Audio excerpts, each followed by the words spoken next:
আমরা এখনো স্বাধীনতা অর্জন করতে পারি নাই। আমরা সেদিন স্বাধীনতা অর্জন করতে পারবো যেই দিন বাইতুল মুকাদ্দাস আমাদের হাতে হবে ইনশাআল্লাহ।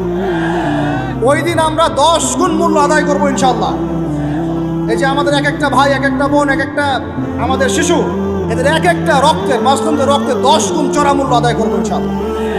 আল্লাহ নবী সেটা বলেছেন যে ইহুদিদের বিপক্ষে কথা বলবে পাথর এবং গাছ, পাথর এবং গাছ পর্যন্ত, হাত্তা ইয়াকুলু শাজার ওয়াল হাজার, এমনকি গাছ এবং পাথর কথা বলা শুরু করবে। ইয়া মুসলিম, হে মুসলিম সৈন্য, ইন্না ওয়ারাইল ইয়াহুদ, আমার পিছনে ইহুদি সৈন্য দাঁড়িয়ে আছে, তাল ফাকতুলহু, আসো একে হত্যা করে যাও। এই দৃশ্য দেখার জন্য এখনো এই সভ্যতা বাকি আছে ইনশাআল্লাহ।